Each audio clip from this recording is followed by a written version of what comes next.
Shortly before I was going to film the petroglyphs in Spirit Mountain, I decided I needed more information. Therefore, I went to the Colorado River Indian Tribes Museum in Parker, Arizona. But when I got inside there were signs everywhere saying, do not film, do not take photographs. So I couldn't take any photographs or videos of the things that I saw. Therefore, I asked if I could interview someone at the museum, but I was told that in order for me to interview someone from the Colorado River Indian Tribes, I would need to submit in writing the reason why I want the interview and the questions that were asked. Then it would be sent to a committee or committees and may or may not be approved.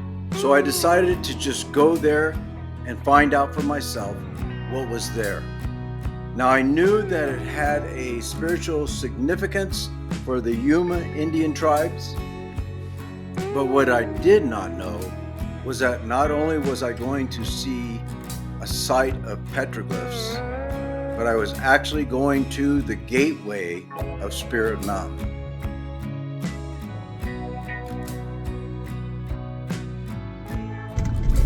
Okay, we're on Christmas Tree Pass Road, 2 miles to the trailhead for the Grapevine Canyon petroglyphs. We are approaching our turnoff. In 800 feet, turn left onto Grapevine Canyon Road. There you go. We are at the Grapevine Canyon trailhead. There is only one vehicle on the trailhead, so I'm kind of hoping that there's not a lot of people out here. It makes it a lot easier to film. That's why I try to come out on a weekday. Quarter-mile of sandy wash is basically what you're walking up. There's bighorn sheep out of here, so I would really like to get some video of those guys. You can look at the mouth of the canyon right in front of me. Let's go. Well, here we have some petroglyphs, some light, and as you can see up higher, some more distinct. And they're all the way up there, and we may climb up there, but first I'm going to give you kind of an overview of the canyon, and then we'll get some pictures of some of these. As you saw from the drone footage, you basically have two natural walls, one on the left and one on the right, and they are both full of petroglyphs. However, they are not the same age. What makes these petroglyphs unique is they are located in the Spirit Mountains, which is sacred to the Native Americans, particularly the Mojaves and other local tribes. And it is the place of creation for them, their creation story. Here we have look like Puebloan type petroglyphs. I'm sure they're not, but that's what they look like. And they're carved in this light granite. So let's go to some other ones. I'm using a camera that I can try and pick it up. And a lot of times you're going to see in the camera better than I see with the naked eye. Now, what I like about this is it has a rich history. I mean, they all have history, but a lot of the times that history is unknown and at best speculation. But this has history because we know that this is in the Spirit Mountain Range, and we know that they came and visited this site. Obviously, the evidence is overwhelming. And that's the way in. Yeah. Now, as you look at some of these, the patina is pretty dark, but look at those bighorn sheep. They are awfully light colored.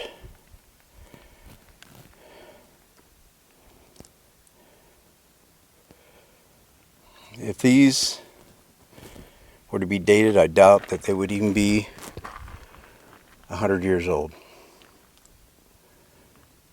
They're just too light. And although the sun probably does not come on this side a lot,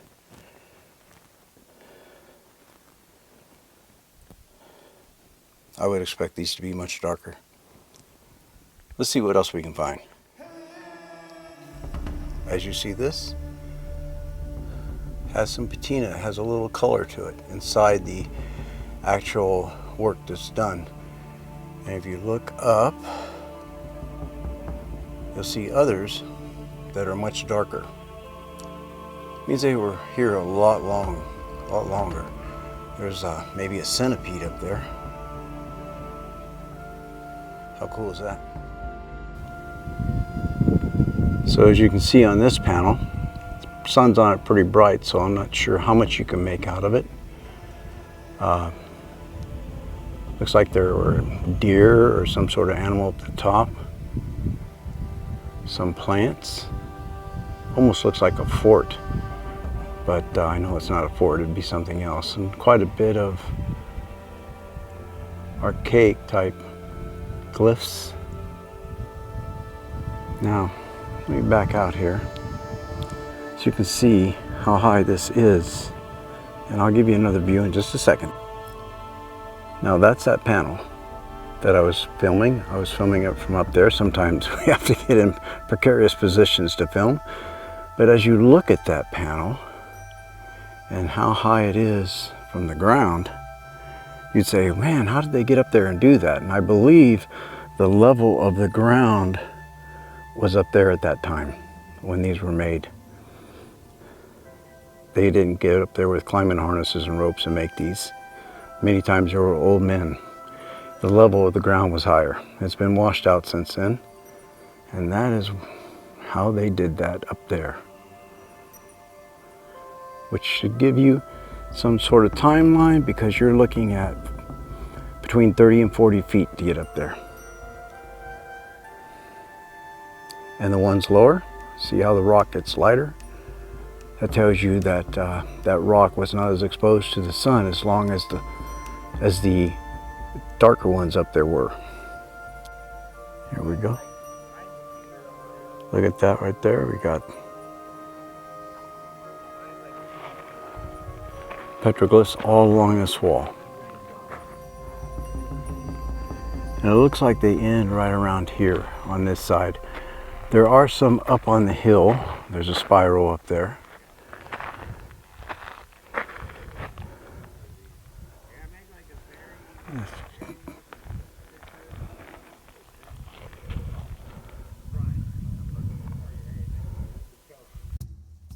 Do you see how that one there is very light compared to these over here? These have some patina on the inside.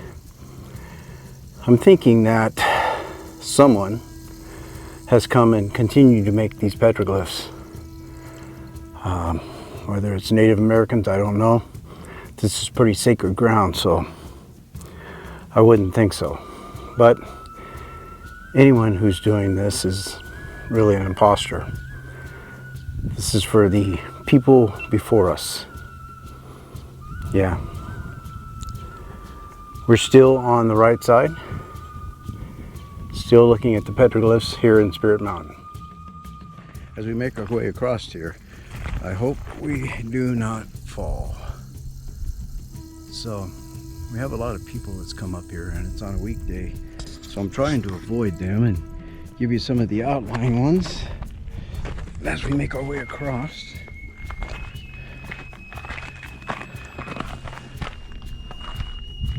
Now here's an older one over here. We will come over here and see if I can get you there. Right here. Notice how the rock art itself, there's another one, and here's some more. What a beautiful panel over there. We'll get there. This has patina on the inside, so I know it's authentic, and I know that it's genuine, and I know that it's authentic, and I know that it is old.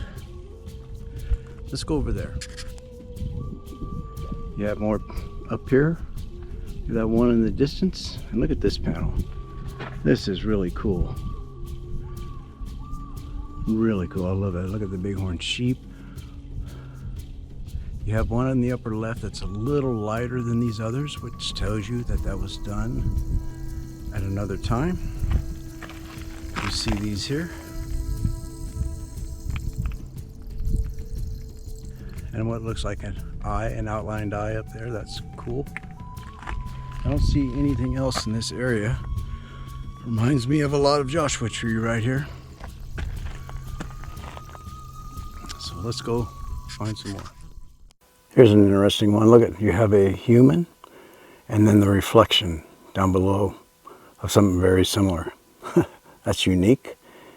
I haven't seen that before. That's kind of cool. This is again on the right side. Tucked under this rock are a couple bighorn sheep. So we are a ways from the canyon mouth, and we're still finding petroglyphs. Now this flat area is here, as you can see, just outside of the mouth of the canyon, and we are on the right side as you look in. These flat areas are probably where they camped. And over on that side as well, probably the same thing. And the fact that this is Spirit Mountain would tell you, or at least indicate, that they were on a spiritual journey, those who came here, and those who left their marks for us to find. You can see those people up there. They are going up to look at that panel right there.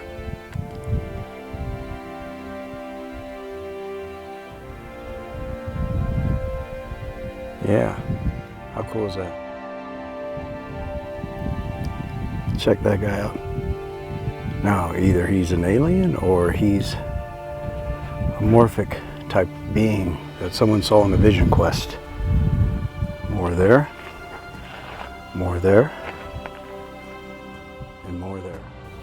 Let me pan on this right side so we can see all the various petrographs. You say, look how dark this one is and it's on the ground. That's because it probably fell off from up there.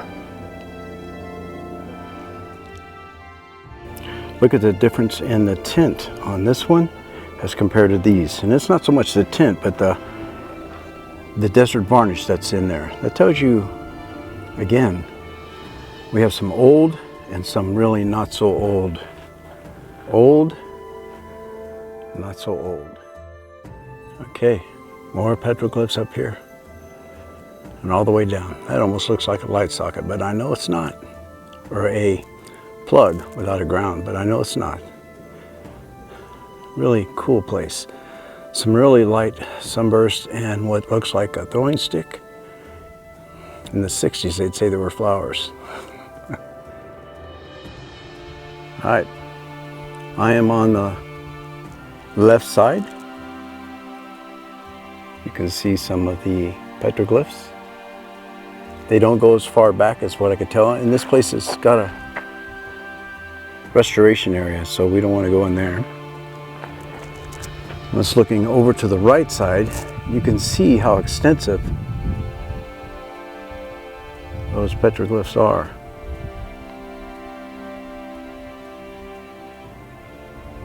All the way up. How cool is that? Well, what can I say? These have some very, very beautiful panels, and they have been protected. I mean, I don't see a lot of graffiti.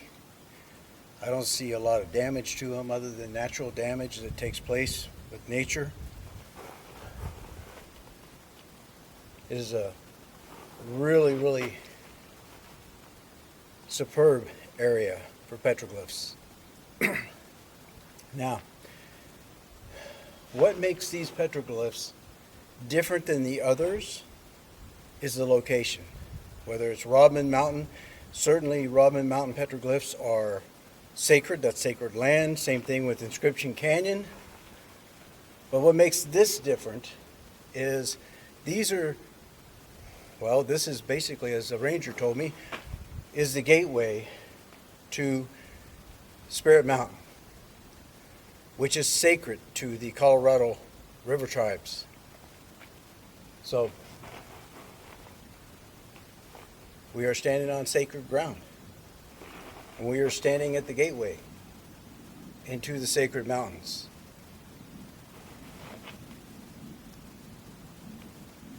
How cool is that?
Thank you for joining us on this great adventure to the gateway of Spirit Mountain. Don't forget to hit the like button, the subscribe, the share, and comment if you like. I've seen a lot of change, been through a lot of pain. Some things are not the same as they were a year ago, but all will be okay. I move on each and every day. The past is where it stays, way back a year ago. I've changed for the better this time. I thought I would never be fine. I strive just to say I'm alright, and for the first time in a long time I'm alright. I've seen a lot of change, been through a lot of pain. Some things are not the same as they were a year ago, but all will be okay. I move on each and every day. The past is where it stays, way back a year ago.